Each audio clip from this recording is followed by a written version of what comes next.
Reading 96 from the Psychological Commentaries on the Teachings of Gurdjieff and Ouspensky by Dr. Maurice Nicoll, Volume 1. Birdlip, November 27th, 1943. Commentary on Vanity and Pride. Comments on answers to a psychological question. Question. It is said in this work that two giants called Pride and Vanity walk in front of us and arrange everything beforehand. Can you draw any distinction between them from personal observation or observation of others? Do you think that these two are the only giants that walk in front of us and arrange things? The first thing to be said about vanity and pride is that they must be studied in oneself by personal observation. One may know theoretically about them without having the slightest idea how they manifest themselves in oneself. Everyone has their own forms of vanity and pride, which differ in different cases, and you must remember that they seem quite reasonable, quite natural, so that people do not notice them.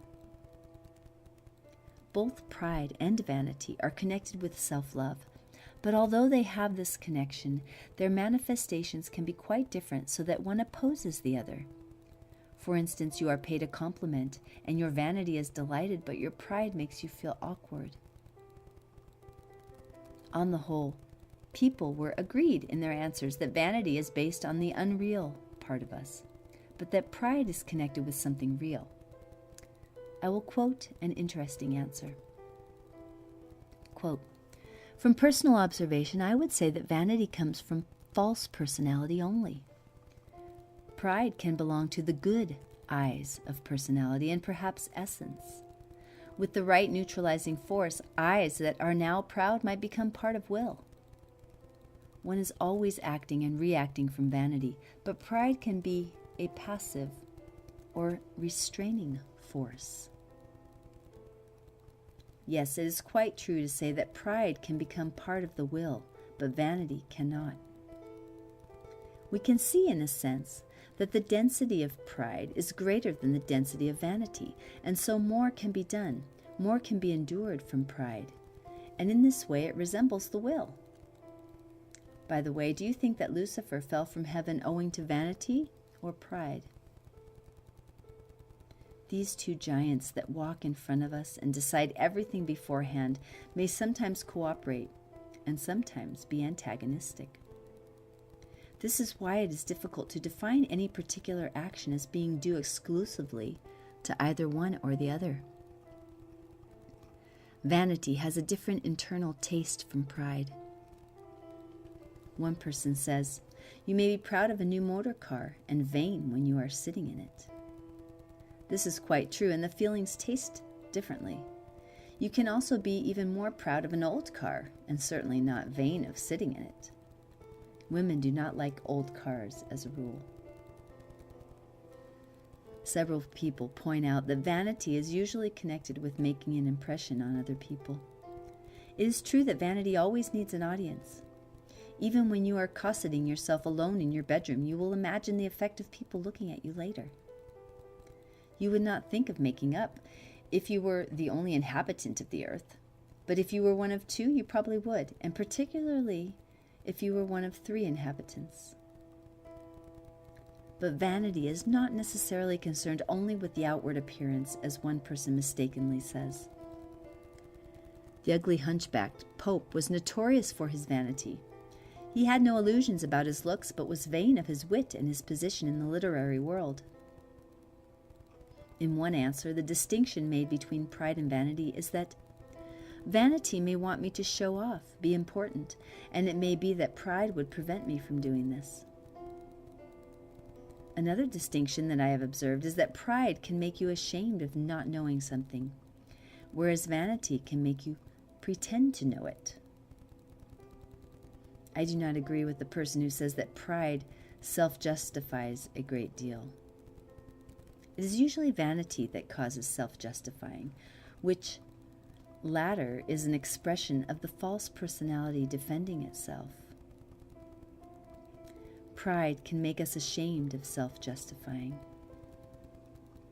One of you quite rightly attempts to distinguish between pride and vanity by the facial expression, by the way in which these two emotions are represented in the moving center, in expression and posture. I think you will agree that a proud look is quite different from a vain look. This is a useful angle to reflect on. Which causes you to blush most? One person says that pride lives more in the intellectual center, but the center of gravity of pride is not in the intellectual center. It is an emotion arising from the self-love which may manifest itself in any of the emotional parts of centers, including the emotional part of the intellectual center. Several people discuss right and wrong pride. I quote from one answer.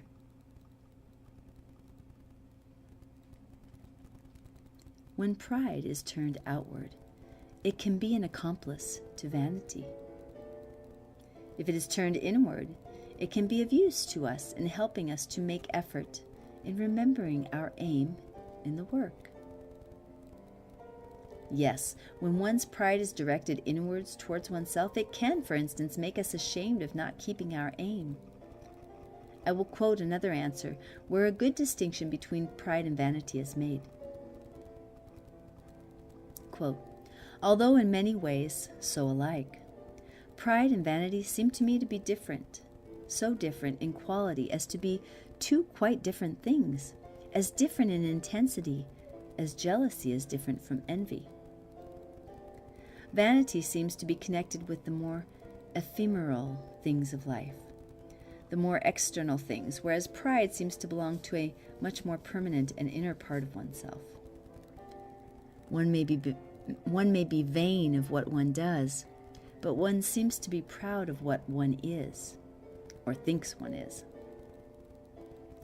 Blows at one's vanity make one angry, offended, more than hurt.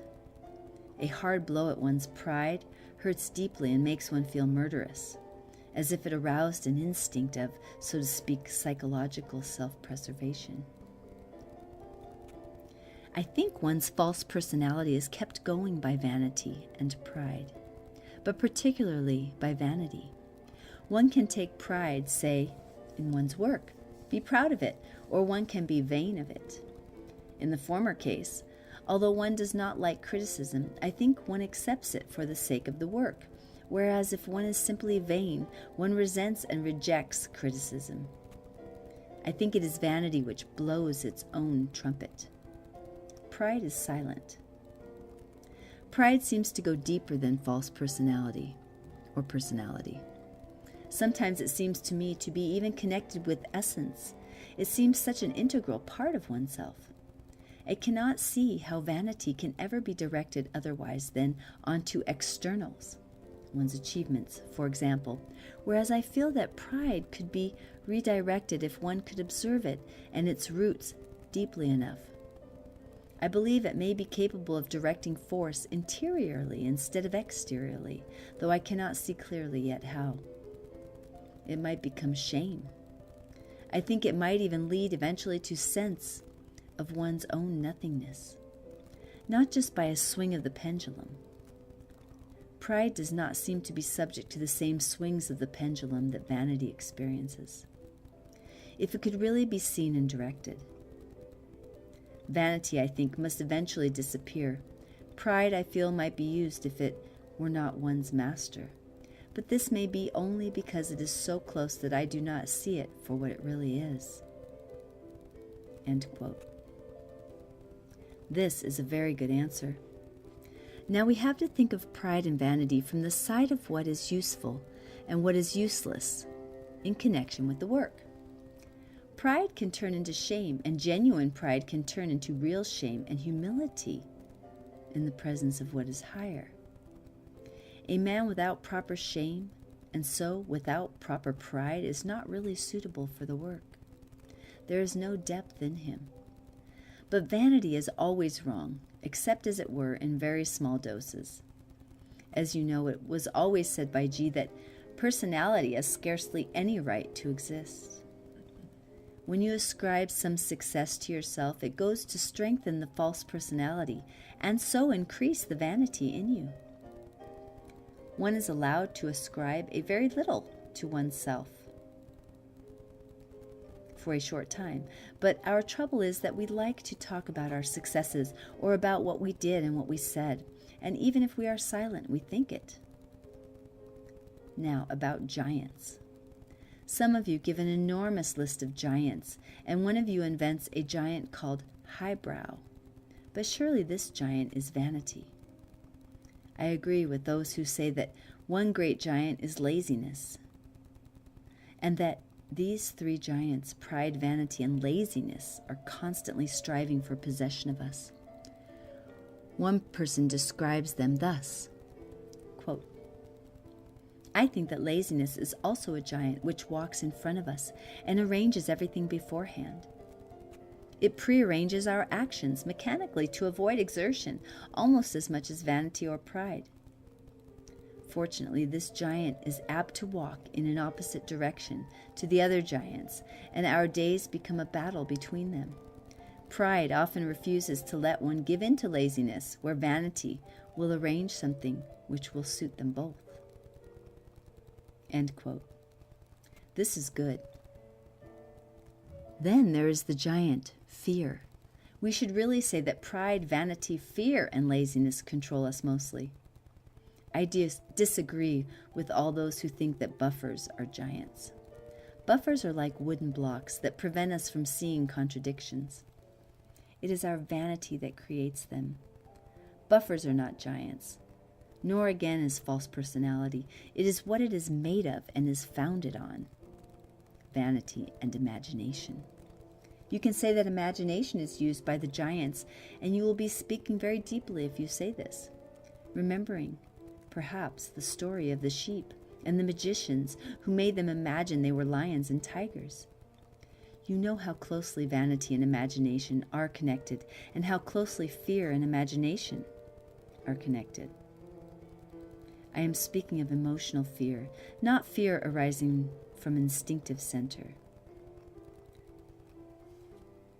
The negative emotions, and especially self-pity, are also giants.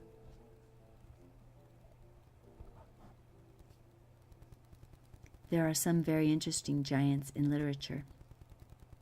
There is an interesting giant described in the early part of Peer Gynt. Then there is giant despair. Now I would like to read you some words of G's about vanity. Quote, the fundamental cause of almost all the misunderstandings arising in the inner world of man, as well as in the common life of people, is chiefly due to a psychic factor formed in man's being at an early age, and due to a wrong education, the stimulation of which gives birth in him to impulses of vanity. I affirm solemnly that the happiness and self-consciousness, that is, self-remembering, which should be in a real man, depend in most cases exclusively on the absence in us of feelings of vanity. And I have made it my aim in working with my people to hit mercilessly at every manifestation of this factor, which hinders all development and prevents any genuine and real relation to one's inner life, in the harmonious adjustment of which all true happiness only can be found. End quote. I must once more refer you to what I said at the beginning, that you must study pride and vanity in yourselves and all their different gradations. Do you know your own forms of vanity and how much they occupy you? Do you know where your pride lies? Where do you feel that you love yourself, that you admire yourself? Where do you most feel that you are utterly different from other people? Where are you most conceited? What do you boast about? What are you silent about? Vanity is frequently very talkative, whereas pride is silent. Which is the deeper wound? Wounded vanity or wounded pride? What is it you cannot forgive? You know that if you cannot forgive it, is because of some form of self-love which, ideally speaking, has to be smashed out of you.